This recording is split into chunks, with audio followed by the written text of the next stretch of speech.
engaging your child's heart on this edition of Truth in Love.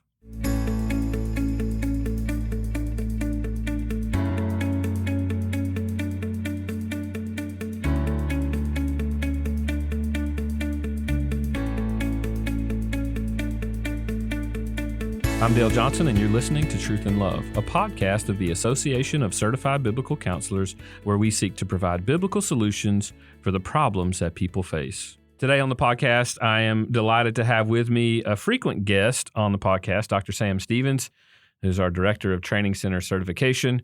And I just always love having a conversation. I think it's maybe a bit more helpful.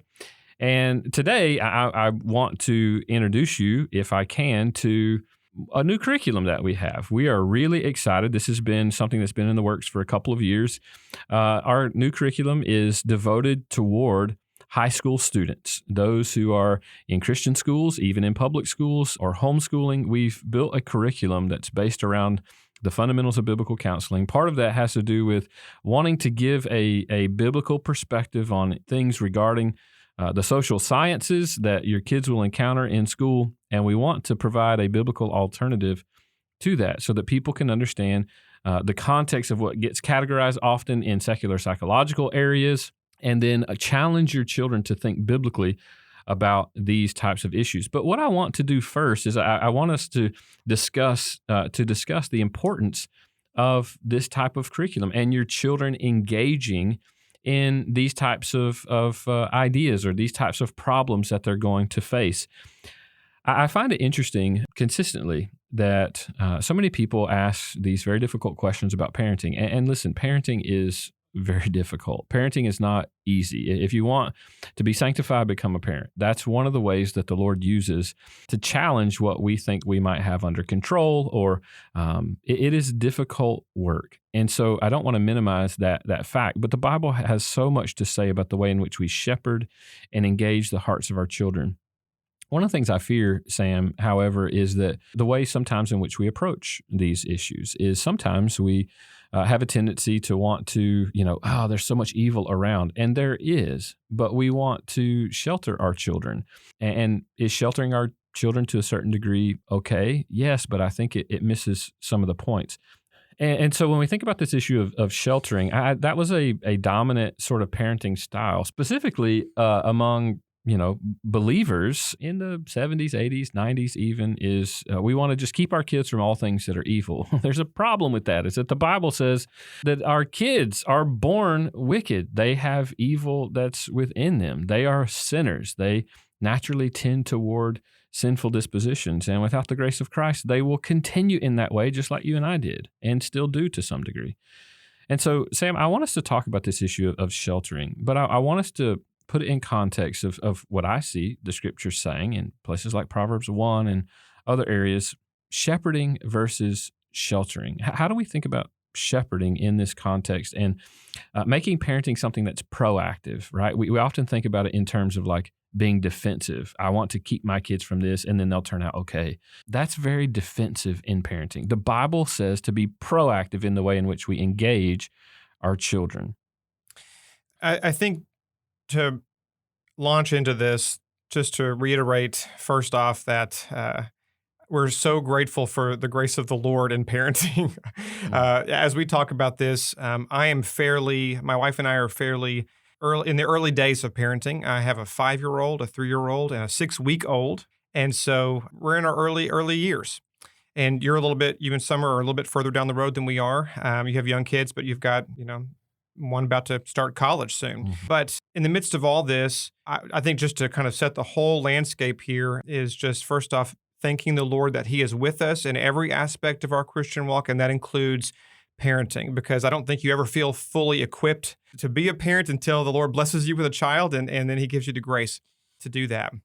I think that's key what you talked about when we think about sheltering and shepherding and what those distinctions look like. I think it is helpful to think about it in terms of being proactive versus reactive. I'll give you an example of where we are right now in our parenting life. As I mentioned, if you caught what I said, I have a 5-year-old, a 3-year-old, and a 6-week-old. So to say that our household is a little bit chaotic would be putting it mildly, but it's there are fun days, there are sweet days. but there's a lot of discipline right now. And I think as I think about where we are in our parenting journey, this idea of being reactive versus proactive really hits the ground running when it comes to discipline and what that looks like. We've made a lot of mistakes. We will continue to do that. But our position in parenting is try to shepherd our children's hearts as much as possible. I know many of our listeners are probably very familiar with Ted Tripp's book, Shepherding a Child's Heart. I could not recommend that book enough. We have read it multiple times. I'm sure we'll be reading it a lot more as we continue on into the young childhood years where we are right now in our parenting journey. But that's a key idea in discipline, is explaining to our children why they need correction. Right now, a verse in our home that we repeat quite often is one that you'll probably be surprised by. It's foolishness is bound up in the heart of a child. We tell that to our kids quite often. That probably sounds kind of cruel, but even our 5-year-old fully understands that, and we want her to understand that when she disobeys her mom, or she disrespects her parents, or she chooses what she wants, which is quite often, that's foolishness, according to what the scriptures say. That's selfishness. But in our exhaustion, in our busyness, in our desire as parents, our sinful desires to maybe sometimes want to parent towards behavior and not so much the heart, we can be reactive in our discipline. I have shouted at my children before. I have spanked my daughter out of anger. That's not something that we want to characterize our parenting. So what do we do to kind of guard ourselves from being reactive in our discipline in specific? Well, one thing that we do is we explain to our children. We do it in age-appropriate ways, again, 5-year-old, 3-year-old. But what I've learned amazingly, and again, the short time that I've been a parent, is that our kids know a lot more than we give them credit for. And taking time in the heat of a moment, in the heat of a discipline issue, our children are hitting each other, they've got crayons all over the walls, other things have happened. We take a moment, we stop and say, listen, discipline is coming because of this, but let me explain to you why. That has been the most helpful thing. One, that I think it brings our children closer to the realization of the gospel and their need for Christ. But secondly, it's also a check in my spirit as a dad and my wife's spirit as a mom to help us understand why we're doing what we're doing and the spirit behind our discipline, that we do it in love. My wife and I are memorizing Proverbs 3 right now. And in the midst of that chapter, it's what we're teaching our kids as well, is that we discipline because the Father disciplines us, but the Father disciplines those whom He loves. That's right. And so explaining to our kids why we're disciplining them, explaining the heart behind why they do what they do. It's funny, when I ask my daughters all the time, why did you hit one another? Or why did you take this thing? Or why did you speak to your mom in an unkind way? Do you know what they tell us? And it's not because of conditioning or things that we've planted in their minds. They just say this, because I wanted to. Because I wanted to. It expresses, again, the natural inclination of their hearts. So I think just an example of proactive parenting that is very practical and happens every day, multiple times a day in our home, is just how can we position discipline that looks very different from the world? I don't want to be that parent out in the store, and I've seen this many times, just yelling at their kid to stop and placating their bad behavior to just get immediate gratification. We have to be in it for the long game. We have to be in it for to win their souls. And that takes explaining, that takes correction and discipline when necessary, but always pointing them to Christ and their deep need for Him. Yeah, that's exactly right. One of the things that Summer and I have done with our young children is using an if-then chart, because that helps us proactively know some of the sins and the issues that our individual kids, all of our 6 kids, individually dealing with different things in different ways, knowing some of their tendencies and going ahead and giving an equal punishment to the sin that they've committed at that moment, trying to give instruction based on Proverbs chapter 1 and 2, and helping them to see, scripturally speaking, how they pursued their own way or foolishness in this particular moment, as opposed to giving themselves for the sake of another. And that helps us to not be dominated by our emotions in that moment. Is we've sat down, we've thought through the issues that our kids are dealing with, we've given biblically appropriate ideas on what should be a good response in shepherding the heart of that child when that comes up. And we're doing that when not in the intensity of a moment where it's difficult and emotions are high, and you've taught this for the 10th time for the 10th day in a row, and things get difficult. So you're engaging in a proactive way. And there's a lot more that I think we could say about that. But what we're trying to help, I think, biblically us to see is that there's an engagement that happens from us with our children, and that's certainly at a young age, but that doesn't cease after they're young. I think it's important for us to see that one of the primary things that we're called to teach our children based on Proverbs chapter 1 is the fear of the Lord. And that is an active thing. Sheltering builds in our minds to defend them against something. And are there 1,000 things out there to defend our children against? Yes, absolutely. I'm not saying that we shouldn't do that. I'm not minimizing those evils that are out there. Well, all I'm saying is that the Bible tells us a primary way that we build our children, that we instruct our children is active, is that we pursue teaching them the fear of the Lord, not necessarily keeping them from this thing or that thing. Now, Sam, what I want to do is just get very practical. Is why is sheltering in parenting such a draw, especially for us who love the Bible, who want to pursue righteousness? We want our kids to be righteous. We want them to pursue good things.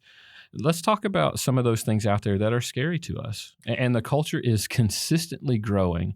Listen, and I don't know if you're one of these parents who, you've wrestled to some degree with all the stuff that's going on, or maybe you're unaware and, my kids aren't aware of some of the things going on. Listen, your kids are aware of the things that are going on out there, especially those who are in, middle school up into high school age. They're aware of some of the things that are going on through commercials, through music, through chatting with friends, even though they may have only homeschooled friends or something like that. I mean, they are aware of the things that are going on around them. So let's just talk basically about some of those things that we struggle with out there in the world that we see that are evil things that we want to do everything we can to keep our children from. Yeah.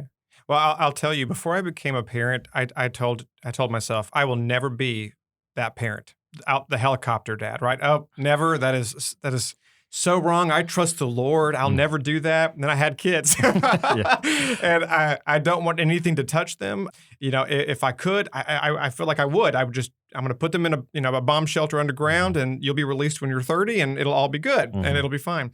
But no, that's not the way we're called to live as believers. We can't do that, and it's not right. But there are a lot of things out there in the world that do, as a young parent, frighten me. And you would think that having, again, children in the home, we're going to homeschool. That's our personal choice. 5-year-old, 3-year-old, 6-week-old, we're not getting out very much right now, but through television, through even kids programming and shows that we think, these are fairly innocent. We've already had to have a lot of conversations with our 5-year-old about a plethora of different things. One, which it caught me totally off guard, was something that we watched this fairly innocent show about princesses, and little girls love princesses, and that's fine. But there were questions about magic, demon possession, even in the show, and I'm shocking things that me and my wife were like, this is a Disney thing. Like, where is this coming from?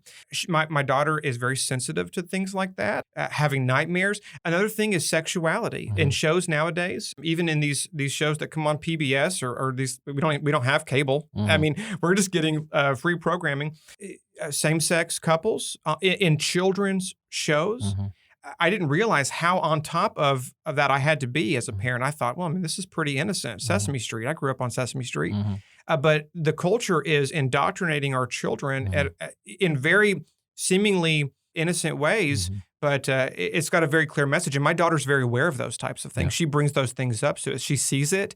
She asks questions about it already at 5. Well, I would say Romans 1 warns us against this constant pattern of sinful digression, if you will, that happens in the culture. And it's a normalization of these types of things like same-sex attraction or even issues of mental health, where we normalize those ideas as if, these things are just normal parts of life and we just have to deal with them. And the way our culture deals with it is X, Y, and Z.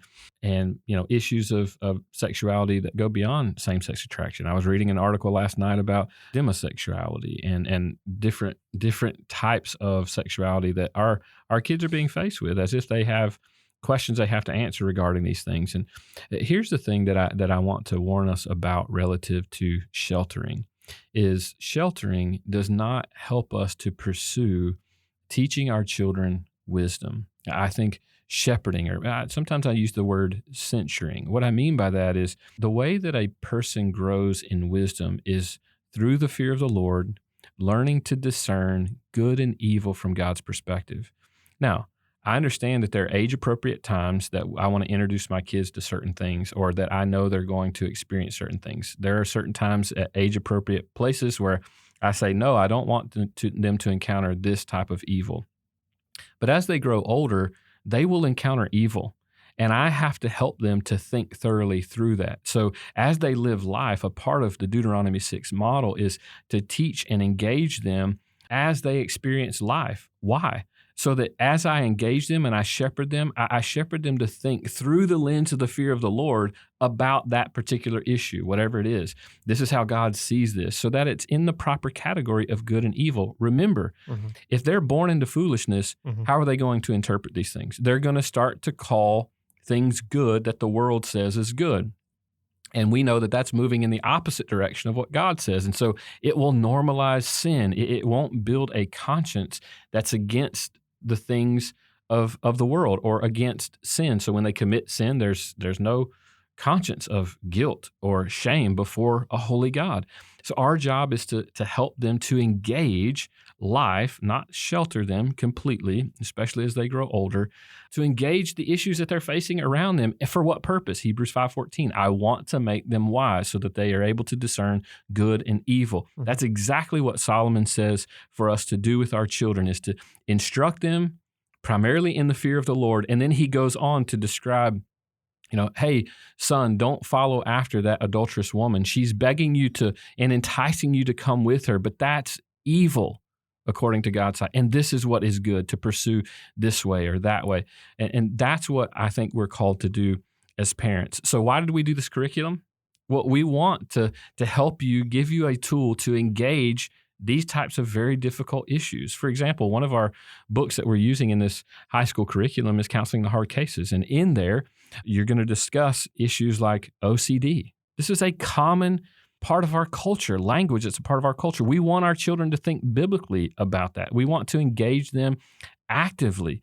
Sexuality, the idea of homosexuality or other forms and versions of sexual identity, they are encountering it everywhere. We want to teach them to think biblically about it. We're not going to keep them from it, right? They're going to encounter it. So can we pursue biblical wisdom, teaching them to fear the Lord? Well, and Dale, just to cut in to speak to that, like you said, we can't get away from that. We take our children to the park to play. They see same-sex couples all the time. They see that as different. They know. They have mommy and daddy at home. When they see two men together, two women together, my daughters ask questions. Children are naturally curious. We just discussed, too, where we live in Kansas City, they just signed an ordinance where all new government buildings and then those that are renovated from here on out are going to have gender-inclusive restrooms. Like, they're going to notice there's a difference between a women's restroom, a little girl's restroom, and a boy's restroom. And now there's this third option. Children are going to ask those questions. So I think it's going to happen much earlier than we expect or even want. Yep. And so I think running from these issues is not going to be helpful, or sheltering your kids away from them is not going to be helpful, but engaging them purposefully to help them to see these issues from God's perspective, so they put it in the right category of that which God says is good and that which he says is evil. And listen, that's the whole purpose of this curriculum, that we want to just encourage. It's not going to answer all your questions, but we want to encourage that style of parenting where we're unafraid to embark on some of these issues. And listen, we want to encourage you as parents to engage your children on this level, because when they're in high school, listen, if you're not talking to them about some of these things, they're already learning from other sources of wisdom. And the Lord has put you in the place to help be proactive and to engage their hearts. You're listening to Truth and Love, a podcast of ACBC. Well, man, I hope you know that there are 1,000 things that we could have talked about today, 1,000 directions. I wanted to give just one real clear example of why I think this curriculum for high school age students is going to be very important. Often what happens is, kids go off to college or they start to study some of these things. Intro to psychology is as fascinating as that subject is. They need to be grounded in biblical thinking, or else they will begin to have a lens of worldly wisdom on how they see human problems. And so we wanted to try and engage even high school age kids to help them to see a biblical perspective, not shy away from the difficult issues, because that doesn't do anyone any good, but to engage it from a biblical perspective. And so, listen, if you're a parent of a high school kid, or if you're a parent of a middle school kid who's coming up, I do pray that you'll give our curriculum a look. I think you'll find it engaging. I think you'll find it helpful. They are reading difficult books. And listen, I want to challenge you. Some of these books are the same books that I would allow my graduate students to read. I want to encourage them to read. Don't think that your children can't engage hard subjects. And stop thinking too little of your kids that they're not ready to engage this subject. They need to be challenged, because they're going to be thrown out into a world that expects them to be ready to engage these things. And biblically, we want them to be ready to think, to discern, to know how to handle these issues. What we've done with the curriculum is we've given case studies that would be real scenarios that their friends would be engaging in, and to help them to think biblically through how would they give advice to their friend. That's a major part of the curriculum as they learn through different lecture styles, and then books that they're engaging, having a companion guide that helps them to walk through each chapter and ask questions that are appropriate for them to think through, that would help them then to put that knowledge biblically into practice when they get into situations where their friend could use some encouragement. And not just for the sake of engaging their friend, but as they wrestle internally, that they start answering the questions from the scripture and not from the wisdom that comes from the world. So I hope I piqued your interest enough to at least go check out our curriculum. And you can find out about that high school curriculum on our website, biblicalcounseling.com.